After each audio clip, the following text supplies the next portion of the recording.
बिस्मिल्लाहिर रहमानिर रहीम नहमदुहु व नुसल्ली अला रसूलिहिल करीम। सम्मानित नाजरीन, আজকে আমরা তথাকথিত নামদারি লা মাযহাবি বা আহলি হাদিসের কিছু ভ্রান্ত মাসআলা মাসাইল সম্বন্ধে আলোচনা করব। তাদের ভ্রান্ত মাসাইল সমূহের মাঝে একটি মাসলা হলো যে মহিলারা পুরুষের মতো ইমামতি করতে পারবে, বরং মহিলারা পুরুষের ইমামতি করতে পারবে।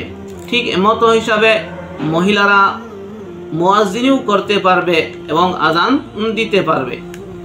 নাম্বার 2, হাইজ নিফাসের রক্ত ছাড়া মানুষ তথা অন্য সকল প্রাণীর রক্ত তাদের মতে পাক এবং পবিত্র।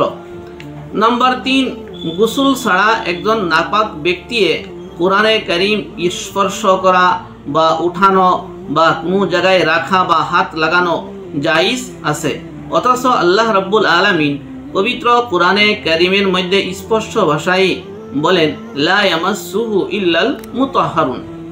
নাম্বার 4, মহিলাদের যে ব্যবহৃত স্বর্ণ বা অলংকার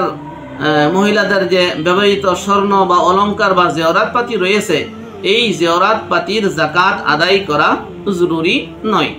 নাম্বার 5, মদ তাদের মতে নাপাক নয় বরঞ্চ পাক এবং পবিত্র। ঠিক এমতো হিসাবে মানুষের যে বীর্য রহিয়াছে সেই বীর্যও তাদের মতে পাক এবং পবিত্র। নাম্বার 6, একজন মানুষে যদি কোনো মহিলার সাথে জিনা করে আর সেই জিনা করার ফলে সেই নারীর গর্ভ থেকে যদি কোনো মেয়ে সন্তান জন্ম গ্রহণ করে, তাহলে এই জিনাকারী ব্যক্তির জন্য এই মেয়ের সাথে বিবাহ করা বৈধ এবং জায়েজ হবে তাদের মতে। ঠিক এমতো হিসাবে যদি কোনো সন্তানে তার সৎমার সাথে জিনা করে, তাহলে এই সৎমা এই সন্তানের বাপের জন্য হারাম হবে না, বরঞ্চ পূর্বের মতো হালালেই থাকবে।